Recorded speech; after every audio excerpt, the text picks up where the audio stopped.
Será que estamos sozinhos no universo? Algumas das pessoas mais inteligentes do mundo não estão convencidas. Enquanto procurávamos nas estrelas por sinais de vida inteligente, descobrimos o que poderia ser uma prova real da existência de megaestruturas avançadas no espaço, que desafiam a explicação humana. Poderia ser um primeiro contato? Ou é possível que vida alienígena esteja se escondendo ainda mais perto do que a gente esperava? Visto seu jaleco enquanto eu descrevo as 6 descobertas mais empolgantes de evidências recentes, que, segundo cientistas, comprovam a existência de vida alienígena.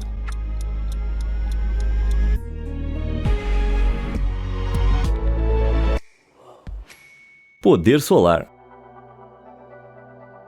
Procurar por seres inteligentes no universo parece uma tarefa incrivelmente assustadora. Mas em 2015, um grupo de astrônomos da Universidade de Uppsala, na Suécia, decidiu que estavam à altura do desafio. Com uma equipe de apenas 5 pessoas, eles acreditavam ter uma maneira de encontrar provas da existência de alienígenas reais escondidos em nossa galáxia. E hoje, a sua hipótese parece mais provável do que nunca. Mas como é que eles fizeram isso? Bem, eles decidiram procurar por algo chamado esfera de Dyson. Esfera de quê? Calma que eu explico. Teorizado pelo físico Freeman Dyson na década de 1960, ele imaginou uma civilização inteligente em algum lugar do espaço, milhares de anos mais avançada que a nossa. Usando o nosso desenvolvimento industrial como estrutura, ele previu que cada inovação tecnológica feita por essa civilização ia exigir quantidades cada vez maiores de energia. Com a crescente demanda, ia chegar um momento que a necessidade por recursos os forçaria a viajar para outros planetas. Depois disso, o estágio final e mais maluco da sua expansão interplanetária seria a construção de uma biosfera massiva que aproveitaria a energia bruta de uma estrela. É isso mesmo. Para colocar em perspectiva, imagina toda a energia atualmente produzida pelos humanos na Terra em um único ano. Agora, quantas vezes mais energia você acha que o Sol produz a cada segundo? Tipo, 10 vezes mais? Se eu te falar em 600 milhões de vezes mais. Se pudéssemos capturar toda a energia que o Sol emite em um único segundo, poderíamos abastecer o mundo inteiro por quase 600 milhões de anos com o nosso consumo atual de energia. Mas será que uma espécie alienígena poderia realmente se tornar tão avançada a ponto de capturar todo esse poder? Alguns acadêmicos dizem que sim. 3 anos após Freeman Dyson publicar o seu artigo sobre as esferas de Dyson, o astrofísico Nikolai Kardashev propôs uma escala de 3 níveis para classificar civilizações em potencial com base nos níveis de consumo de energia. Uma civilização do tipo 1 seria avançada o suficiente para aproveitar e armazenar todo o poder potencial do seu planeta natal. Isso significa tudo, incluindo energia eólica, solar, geotérmica e até mesmo a luz das estrelas que incide sobre o planeta. Atualmente, a humanidade é considerada em geral um 0,7, com alguns argumentando que atingiremos o status do tipo 1 por volta do século 24. Uma civilização do tipo 2, por sua vez, seria aquela que se desenvolveu ao ponto de poder coletar todo o poder do seu sistema solar, e uma civilização do tipo 3 de uma galáxia inteira. As duas últimas civilizações seriam capazes de construir uma esfera de Dyson. Desde a década de 1990, diversos grupos tentaram procurar a elusiva megaestrutura, mas todos falharam, o que nos traz de volta aqueles cientistas da Suécia. Desde 2015, usando enormes quantidades de dados ópticos, eles vêm conduzindo a maior busca pela esfera de Dyson da história. Eles chamaram a busca de Projeto Hefesto, em homenagem ao deus grego do fogo e da ferraria. Entendeu, né? O fogo seria a estrela, e é como se os alienígenas estivessem forjando uma esfera ao redor dela. Muito bem sacado, gostei. Agora, restava só saber quais sinais procurar. As representações mais populares da esfera de Dyson mostram um globo enorme que abrange cada centímetro do Sol. Só que uma estrutura tão enorme pode ser mecanicamente impossível. Por exemplo, seria necessário coletar uma quantidade absurda de material para criar algo tão massivo. Se, por exemplo, a gente decidisse construir uma esfera de Dyson ao redor do nosso Sol, provavelmente ia precisar desmontar e usar todos os planetas do sistema solar. E mesmo assim, pode não ser suficiente. Além disso, bastaria uma rocha flutuante para abrir um buraco ou para que a esfera se aproximasse demais do Sol. E de repente o nosso projeto de construção interplanetária ia se tornar o maior monte de sucata da galáxia. Para remediar isso, alguns teorizaram uma série de anéis se movendo ao redor de uma estrela, o que ia precisar de menos material e teria menos chance de se deslocar ao ser atingido. Outros ainda imaginaram isso como centenas ou até milhões de painéis solares ou satélites, todos coletando energia de uma só vez e transmitindo de volta ao planeta hospedeiro. Isso, é claro, ia ter suas próprias dificuldades, mas independentemente da sua forma, se existirem, mesmo que parcialmente, deve ser possível vê-las a milhões de anos-luz de distância. O projeto Hefesto iniciou sua busca procurando pela civilização tipo 3, proposta por Kardashev. Sua esperança era encontrar enormes manchas escuras em outras galáxias, que pudessem indicar uma coleção de centenas ou milhões de esferas de Dyson. Mas após analisar os dados ópticos de mais de 1.300 galáxias de disco, eles descobriram que menos de 1% apresentavam qualquer sinal potencial de megaestruturas extraterrestres. Não foi assim um ótimo resultado, mas a busca estava longe de acabar. O próximo passo foi se dedicar ao árduo trabalho de analisar estrelas individuais na nossa galáxia em busca de sinais das estruturas. O projeto Hefesto coletou uma tonelada de informações de vários satélites e do levantamento óptico TwoMass, um vasto e detalhado mapa infravermelho de todo o céu. Mas ao contrário de imagens de satélites mais avançados, como o telescópio James Webb, eles não estavam examinando belos murais mostrando o vasto cosmos. Em vez disso, estavam observando longas sequências de dados e imagens borradas de pontos. Muito divertido. E com dados de aproximadamente 5 milhões de estrelas a 1000 anos-luz da Terra, a tarefa deve ter parecido impossível. Mas como é que se diferencia uma estrela comum de uma estrela com uma esfera de Dyson? Bem, o projeto Hefesto restringiu a sua busca, procurando especificamente por dois tipos de fenômenos. O primeiro eram estrelas com manchas escuras, que poderiam vir a ser sombras de um objeto enorme. O segundo eram sinais de desperdício térmico. É uma regra básica da termodinâmica que qualquer objeto que absorva calor, uma hora vai precisar convertê-lo ou expulsá-lo. Imagina o motor de um carro. Quando o combustível se inflama, ele gera energia térmica. A maior parte é convertida em energia, mas parte dela escapa como excesso de calor. Então, assim como o motor, se uma mega estrutura Dyson coletasse toda essa radiação solar, também uma pequena quantidade de calor residual poderia ser liberada da estrela. Esse excesso de radiação infravermelha poderia ser potencialmente visível até mesmo a milhões de anos-luz de distância. Então, usando esses dois critérios, eles procuraram a exaustão. E, finalmente, em 2024, eles encontraram um candidato. Na verdade, eles encontraram 7 candidatos, o mais próximo estando a 466 anos-luz de distância. Tá, então quer dizer que é isso. Temos alienígenas por aí? Bom, não vou estourar o champanhe ainda. Apesar de as estrelas estarem parcialmente obscurecidas, alguns argumentam que em vez de ser culpa de uma mega estrutura, a obstrução é causada por um disco de detritos, que é um monte de poeira e rocha flutuando ao redor de uma estrela. Considera isso algo tipo cinturão de asteroides no nosso próprio sistema solar. Só que o projeto Hefesto rebateu isso, argumentando que todos os 7 candidatos estão circundando estrelas anãs M, que são estrelas bem menores e bem mais velhas em comparação com o nosso Sol. Com sua força gravitacional mais fraca, é bem menos provável que as anãs M tenham um disco de detritos. Ok, mas os contestadores não pararam por aí. As assinaturas de calor podem não ser necessariamente de uma esfera de Dyson, mas sim significar um fenômeno bem mais mundano. Hot dogs. Não, claro que não desse tipo. É a sigla em inglês para galáxia quente obscurecida por poeira. Olha só, 3 dos candidatos estavam muito próximos de fortes fontes de rádio, ou seja, objetos que emitem ondas de rádio, e isso sugeriu a presença de quásares perto deles. Para quem não é fã de astronomia, um quásar é um núcleo ultra brilhante de uma galáxia distante, e eles frequentemente expelem uma grande quantidade de poeira muito quente. Isso significa que eles irradiam infravermelho, o que pode estar dando ao projeto Hefesto um falso positivo. Tá, mas e as outras 4? Bem, elas também não são garantidas. Os comprimentos de onda da luz emitida por todas as 7 estrelas são muito semelhantes, o que significa que se as 3 primeiras são realmente obscurecidas por hot dogs, é bem provável que as demais também sejam. Dito isso, não sabemos realmente se os hot dogs são os culpados ou não, então a teoria da esfera de Dyson ainda é viável. Além disso, se realmente existem civilizações alienígenas tão avançadas que podem sugar a energia das estrelas, não é tão absurdo pensar que elas poderiam esconder seus rastros. Então, apesar de todas as críticas, o projeto Hefesto ainda desenterrou algumas pistas bem interessantes de que não estamos sozinhos nesse universo. Além disso, tem mais uma candidata à esfera de Dyson sobre a qual ainda não falei. A estrela de Thebe chamou atenção pela primeira vez em 2016 por exibir estranhas flutuações de brilho. Vamos colocar dessa forma: se Júpiter passasse em frente ao nosso Sol, a sua luz ia diminuir em cerca de 0,5%. A estrela de Thebe, por outro lado, mudou em impressionantes 22%. Confusos, os cientistas consultaram antigas chapas fotográficas do céu noturno para ver se a estrela tinha sido registrada. A resposta foi sim, e chocados, perceberam que ao longo do século XX, o seu brilho tinha diminuído em cerca de 20%. E isso é literalmente inédito, levando alguns a especular que a construção gradual de uma estrutura em forma de domo ao seu redor seria a resposta. Tá, eu tô quase convencido. Mas qual é o problema aqui? Bom, em 2017, os astrônomos notaram que a estrela de Thebe estava começando a diminuir de brilho de novo e estavam determinados a não perder a oportunidade. Então eles observaram a estrela usando vários telescópios terrestres e descobriram que o que quer que tivesse lá bloqueava diferentes cores de luz de forma desigual, com o azul sendo bloqueado mais do que o vermelho. Isso sugere que, em vez de alguma estrutura sólida, como uma esfera ou anel, o escurecimento é causado por algo como uma espessa camada de poeira espacial. Mas se fosse realmente só um monte de poeira espacial quente, como da última vez, a gente esperaria o mesmo rastro de calor térmico de antes. E adivinha, ele não tá lá. Então, qual é a explicação? Outras teorias variam de uma nuvem de cometas em desintegração à atividade magnética extrema. Mas a verdade é que simplesmente não se sabe. O que você acha de tudo isso? A gente encontrou o maior indício de vida alienígena até agora? Ou a resposta é só algo bem sem graça? Me conta aí nos comentários. E agora a gente vai voltar nossa atenção aqui para nossa casa.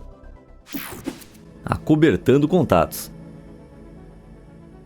Desde o infame incidente de Roswell em 1947, as pessoas suspeitam que o governo dos Estados Unidos esteja escondendo a existência de alienígenas, mas a maioria das acusações foi tratada como divagações de malucos com cérebros conspiratórios. Isso até agora. Em 13 de novembro de 2024, o Comitê de Supervisão da Câmara realizou uma audiência sobre os acobertamentos de fenômenos anômalos não identificados, ou na sigla em inglês UAPs. Essa foi a continuação de uma audiência de 2023, na qual ex-oficiais de inteligência de confiança acusaram o governo dos Estados Unidos de ocultar evidências de extraterrestres. Para mais informações sobre a primeira audiência, eu vou deixar o link no final para outro vídeo aqui do canal. Mas agora vamos às novidades. Nessa audiência de 2024, os líderes do Congresso ouviram 2 novos denunciantes, e eles revelaram informações inacreditáveis. O primeiro a falar foi o contra-almirante Tim Gallaudet, que esteve envolvido em um suposto avistamento de UAP em 2015. Eu vou deixar aqui um vídeo dele próprio descrevendo o avistamento da sua perspectiva, junto com algumas animações à medida que a história avança. Confirmation that UAPs are real came to me in January of 2015 when I was serving as the commander of the Navy Meteorology and Oceanography Command. At the time, my personnel were participating in a pre-deployment naval exercise off the U.S. East Coast. It included the USS Theodore Roosevelt Carrier Strike Group, and this exercise was overseen by the United States Fleet Forces Command, led by a 4-star admiral who at the time was also my superior officer. During this exercise, I received an email on Navy's secure network from the operations officer of U.S. Fleet Forces Command.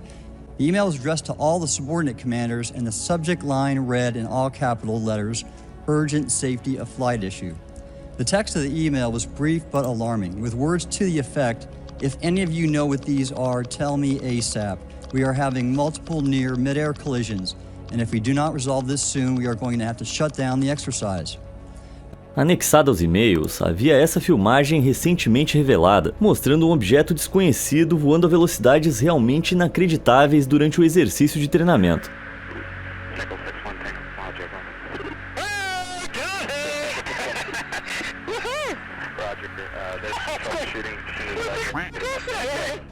Inicialmente, o oficial de operações presumiu que devia ser tecnologia secreta do governo, mas no dia seguinte, Gallaudet disse que os e-mails tinham desaparecido sem nenhuma explicação, e isso é bem suspeito, mas as coisas só ficariam mais estranhas. Nas semanas seguintes, Gallaudet participou de reuniões com oficiais de alta patente do comando das forças da frota, nas quais eles ignoraram completamente o incidente, sem oferecer nenhum apoio ou explicação sobre o avistamento de UAP. Teria a equipe de Gallaudet encontrado alguma tecnologia militar sigilosa, ou havia algo bem mais estranho acontecendo? Eu apostaria que sim. Mas se a história de Gallaudet parece estranha, o depoimento do ex-oficial de inteligência Luiz Elizondo vai te deixar chocado. Let me be clear. UAP are real. Advanced technologies not made by our government or any other government are monitoring sensitive military installations around the globe. Furthermore, the U.S. is in possession of UAP technologies, as are some of our adversaries. I believe we are in the midst of a multi-decade secretive arms race, one funded by misallocated taxpayer dollars and hidden from our elected representatives and oversight bodies. Caramba, o cara foi curto e grosso. Elizondo afirma há muito tempo ter trabalhado com o Departamento de Defesa em um programa obscuro para investigar avistamentos de OVNIs. Aparentemente, ele viu e-mails e documentos descrevendo vigilância regular de extraterrestres nos Estados Unidos.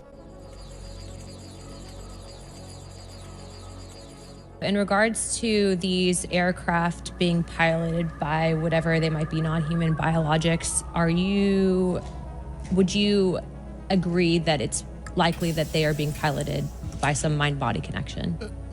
Ma'am, I think it is safe to presume here that they are being intelligently controlled because some cases seem to anticipate our maneuvers, and in other cases they seem to, I came across an email where the word "stalked" was used in a very secure email between Navy officers discussing their ships being pursued by a UAP. Ele afirmou que não só eles têm provas de OVNIs entrando e saindo do espaço aéreo dos Estados Unidos há décadas, mas também que coletaram e até começaram a fazer engenharia reversa em naves espaciais acidentadas. Elizondo chegou a acusar o governo dos Estados Unidos de guardar secretamente os restos mortais de alienígenas. In the discussions, it's simply about material, or is there discussion about It was previously testified that there was biologics that were collected. Are you aware of any of that? I am, sir, aware of the reporting that biologics have been recovered. Again, my focus was more nuts and bolts, looking at the physical aspects of these phenomenon, how they interacted around military equities and nuclear equities. So I'm certainly not a medical expert. I would not be able to probably provide you a whole lot of value in that simply because I don't have the expertise. But was anything described as that we have possession of bodies? Yes. We have is it multiple types of creatures, or? Sir, I couldn't answer that. I can tell you anecdotally that it was discussed quite a bit when I was at the Pentagon. The problem is the supposed collection of these biological samples occurred before my time, in fact, before I was even born. Que loucura, né? O único problema é que nenhuma das testemunhas conseguiu fornecer qualquer evidência real por motivos supostamente legais, alegando que só poderiam dar detalhes em um ambiente mais privado. Ah, que sem graça. Ainda assim, com delatores de alto escalão, como Gallaudet e Elizondo, é difícil não suspeitar que tenha algo acontecendo. Até esse momento em que eu tô gravando esse vídeo, o governo dos Estados Unidos ainda não se pronunciou sobre esses depoimentos. E se isso mudar, pode ter certeza de que eu vou fazer outro vídeo. Vida em Marte.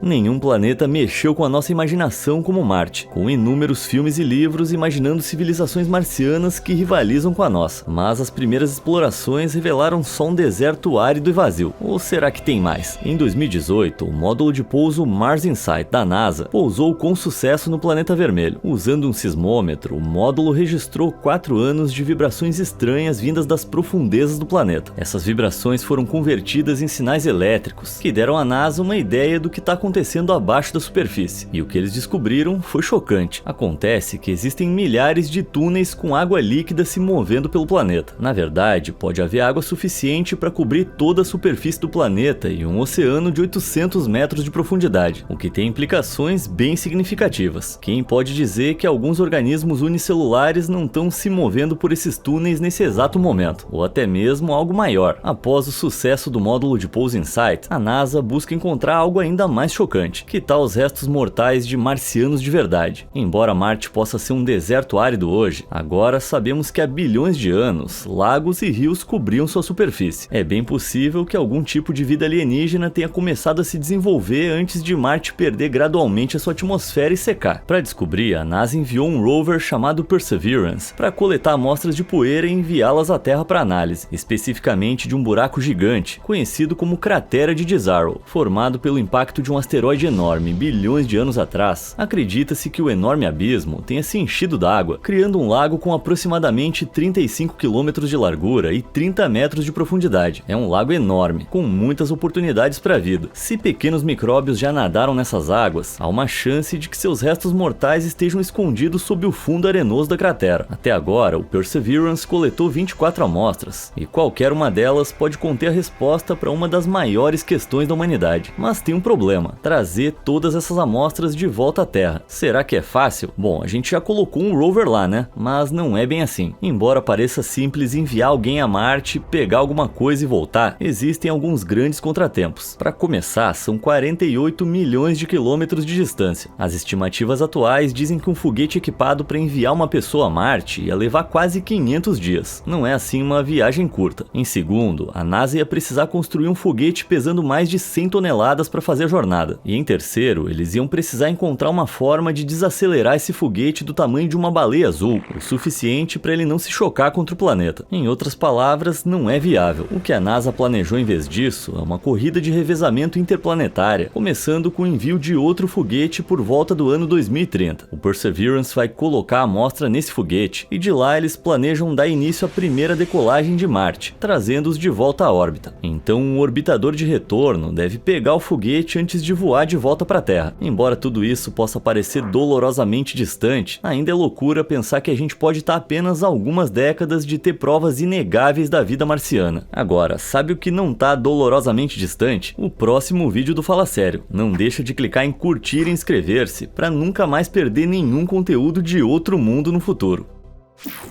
Uma outra lua.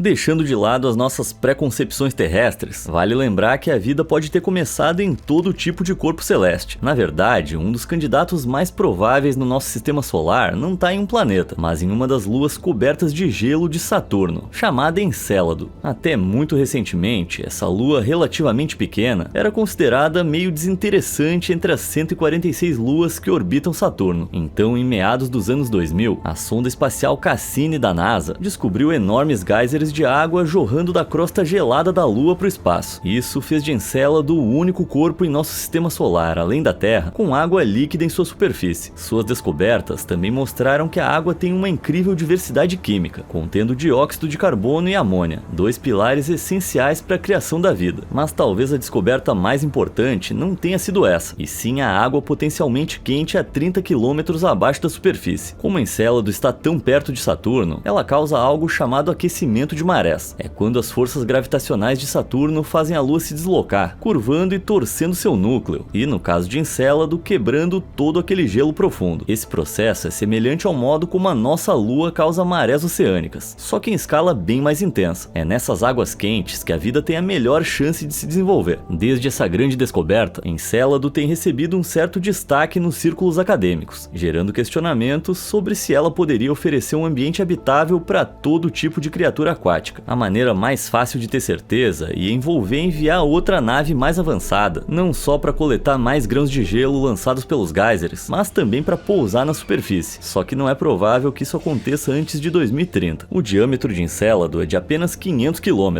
o que a torna apenas 1/7 do tamanho da nossa Lua. Isso significa que sua órbita é muito mais fraca, e considerando que Encélado está bem ao lado do segundo maior planeta que orbita nosso Sol, qualquer foguete que se aproxime vai ter dificuldade para pousar corretamente. Além disso, qualquer missão com chance de sucesso ia precisar carregar muito combustível, o que representaria um gasto considerável. A missão proposta, a Orbilander, tem a estimativa de um custo de 3 bilhões de dólares, lançamento em 2038 e pouso somente em 2050. Ninguém jamais falou que encontrar vida alienígena seria barato. Eu só espero estar aqui quando isso acontecer. Chamado de outro mundo.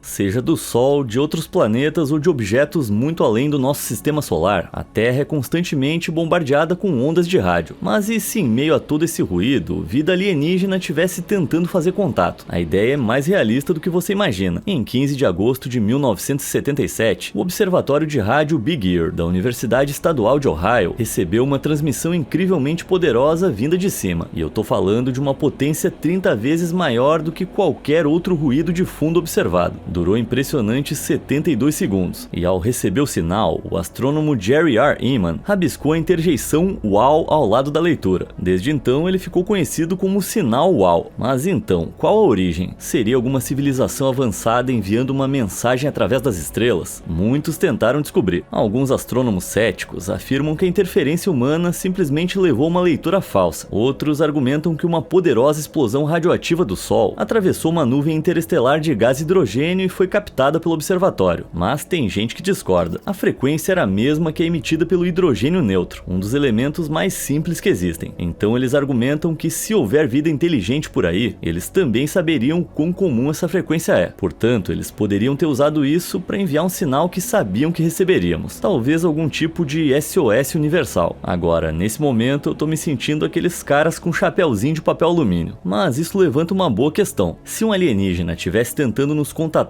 usando ondas de rádio, como seria essa onda? Por décadas, os astrônomos se concentraram em procurar algo chamado de assinatura tecno de rádio, um tipo de onda de rádio que parece ser enviada por alguma forma de tecnologia avançada. Para isso, eles vasculharam vastos conjuntos de dados em busca de padrões distintos e incomuns, o que pode ser um processo lento e monótono. É aí que a nova tecnologia de inteligência artificial está entrando em ação. Peter Ma, estudante de graduação da Universidade de Toronto, a incorporou ao seu trabalho para ajudar a detectar 8 novas assinaturas tecno, todas emitidas por 5 estrelas, entre 30 e 90 anos-luz de distância. E embora essas descobertas empolgantes possam não ser de ETs, ainda assim representam um grande passo para um dia encontrarmos um sinal alienígena de verdade. Até lá eu sigo usando IA para coisas mais importantes, tipo me lembrar como é que se frita um ovo. Pouso forçado. Você sabia que todo ano cerca de 17 mil meteoritos caem na Terra, enquanto a maioria se transforma em poeira na atmosfera? Um meteoro que caiu perto de Papua Nova Guiné pode ter escondido algo verdadeiramente surpreendente. Em 2014, um objeto interestelar entrou na nossa atmosfera e caiu no oceano perto da Ilha Manus. A maioria simplesmente presumiu que era um meteoro comum, até 2019, quando chamou a atenção do astrofísico teórico e professor de Harvard, Avi Loeb. Um detalhe que imediatamente chamou sua atenção foi a incrível velocidade do objeto. Os meteoritos mais rápidos raramente atingem 145 mil km por hora. Agora, esse aqui, ele disparou em direção à Terra a impressionantes 177 mil km por hora. Avi ficou convencido de que isso indicava que era o primeiro caso documentado de um objeto de fora do nosso sistema solar caindo na Terra. Tão convencido que deu à sua teoria um índice de confiança de 99,999%. Não havia muita margem para erro. E apenas 3 anos depois, ele estaria certo, com o Departamento de Defesa dos Estados Unidos publicando uma carta que apoiava sua afirmação. Mas Avi não parou por aí. Ele também teorizou que o objeto acidentado poderia ser de origem alienígena. Determinado a não se acomodar, em 2023 ele liderou uma expedição ao local do acidente. A tripulação embarcou em uma cápsula com um trenó de ímãs acoplado, descendo até o fundo do oceano para vasculhar 160 quilômetros da área. Assim que levaram suas descobertas de volta ao laboratório, perceberam que haviam coletado mais de 700 esferas metálicas, de tamanho submilimétrico, tão minúsculas que precisavam ser vistas ao microscópio. Essas estranhas esferas peroladas eram feitas de ferro, magnésio e titânio. Se tivessem vindo do asteroide, seriam os primeiros metais já descobertos fora do nosso sistema solar. Mas como é que a gente pode ter certeza? Alguns já contestaram as descobertas de Avi, argumentando que as esferas são nada mais do que cinzas de carvão, produzidas pelo homem. Outros dizem que foram formadas por um asteroide diferente há milhares de anos. Alguns estudiosos chegaram a argumentar que os dados acústicos que Avi supostamente usou para rastrear a localização do meteoro estavam simplesmente errados. Eles alegam que o som que Avi acreditava ser o do meteoro era apenas o som de um caminhão passando que foi captado pelo sismômetro.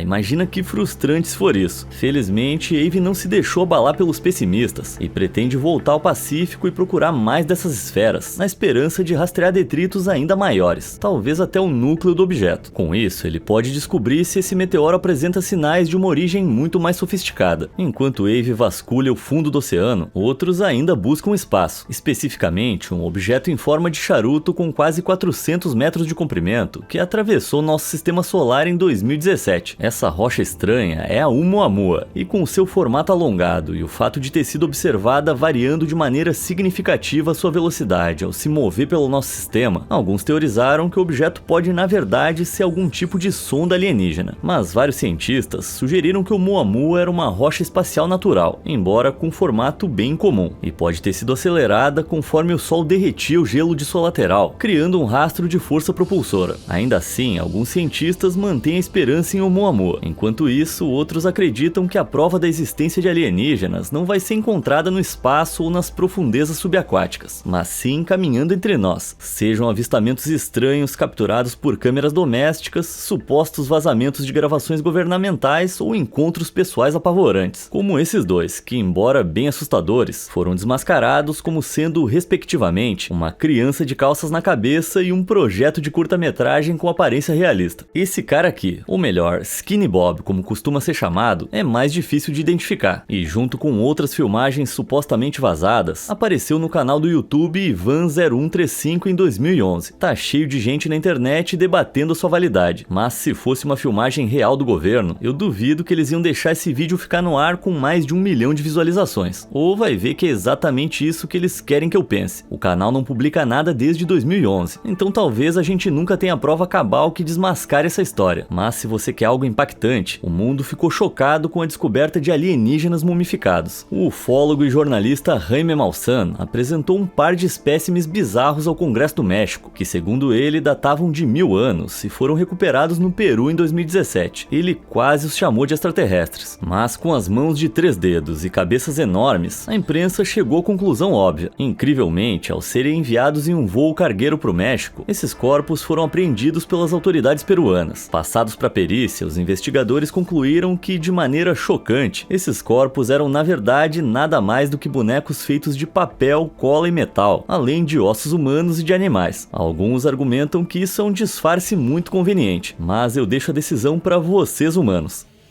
Então, algum desses possíveis avistamentos alienígenas te convenceu? Se você quer mais sobre esse assunto, confere meu outro vídeo explorando as melhores evidências de que alienígenas existem. Obrigado por assistir e eu te vejo na próxima.